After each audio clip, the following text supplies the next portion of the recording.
mengerjakan orang Kristen, orang percaya akan Tuhan yang sungguh-sungguh mencintai Yesus. Katakan amin. Berikan tepuk tangan yang meriah.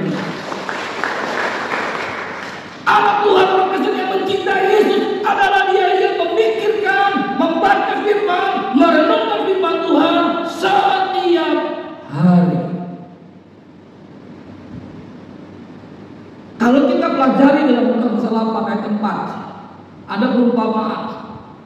Yang pertama, benih itu jatuh di mana Bapak Ibu? Di pinggir jalan. Datang ke gereja hanya dengar, katakan dengar. Masuk ke pinggalan, keluar. Kalau masuk ke pinggalan, keluar ke kiri, masih bagus. Artinya masih ada di otak, lewat-lewat. Masalahnya Bapak Ibu dengar firman Tuhan, masuk ke pinggalan, keluar ke pinggalan. Bilang kanan kiri, saya kenal orang itu. Bilang kanan kiri, dia duduk di sebelah saya.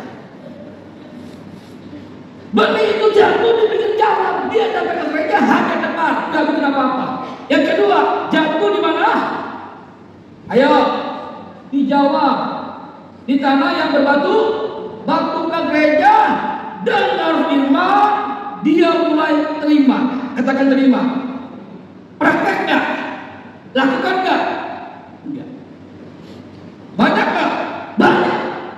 Dia jemaat setia ke gereja. Dia bagaimana? Datang pun terlambat. Dia dengar firman, dia terima. Bahkan dia catat khotbahnya pendeta. Bahkan dia videoin. Sorry nggak menyinggung Bapak Ibu. Tapi nggak pernah pakai firman. Yang ketiga, benih itu jadi di mana? Di semak berduri, semak belukar. Dia dengar firman, datang ke gereja. Dia dengar, dia terima. Tapi dengan baik. Waktu dia mau praktek, waktu dia melakukan pertanyaannya, berhasil? Gagal. Berapa banyak anak Tuhan mengalami hal yang ketiga ini? Dia dengar firman, dia dengar firman, waktu dia praktek, dia gagal. Karena apa? Dunia menghimpit dia. Bilang begini, kalau jujur enggak akan kaya. Bisnis sekarang harus ribu-ribu dikit, enggak apa-apa. Yang penting setiap bulan kasih perpuluhan, yang penting kasih persembahan. Hati-hati Bapak Ibu. Tapi yang keempat Bapak Ibu, benih itu jatuh di tanah yang subur. Katakan tanah yang subur. Pertanyaannya Bapak Ibu, di mana tanah yang subur? Ada yang tahu? Jemaat mentok hanya sampai poin ketiga. Kalau dia pemimpin gereja, dia pelayan Tuhan, dia dengar firman, dia terima. Dia dengar, dia terima. Tapi waktu dia mau prakteknya, selalu dunia menantang. Benih itu jatuh di tanah yang subur. Di mana tanah yang subur? Saudara, ketika saya pelajari, ternyata saudara, tanah yang subur bicara mengenai alam bawah sadar. Katakan 2, 3. Alam bawah sadar. Hidup kita dikontrol, dipengaruhi 80% oleh alam bawah sadar. Hanya 20% alam sadar. Makanya ketika kita dengar firman, begitu enjoy-nya, begitu suka-citanya, begitu berkati. Tapi ketika kita mau praktik firman, selalu gagal.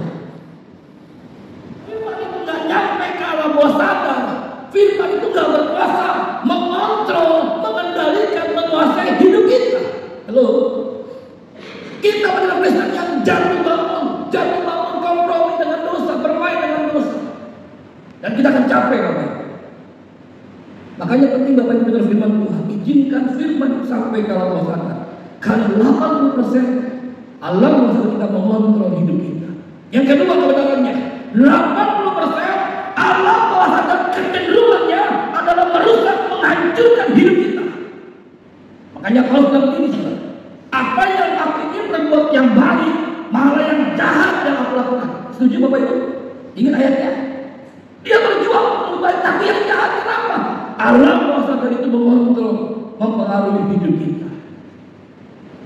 Izinkan firman itu Bapak Ibu sampai benar-benar merubah hidup kita. Apa? Lewat alam bawah sadar. Katakan 2, 3, alam bawah sadar. Firman itu kita baca, kita pikirkan. Kurenungkan firman-Mu siang dan malam, Kau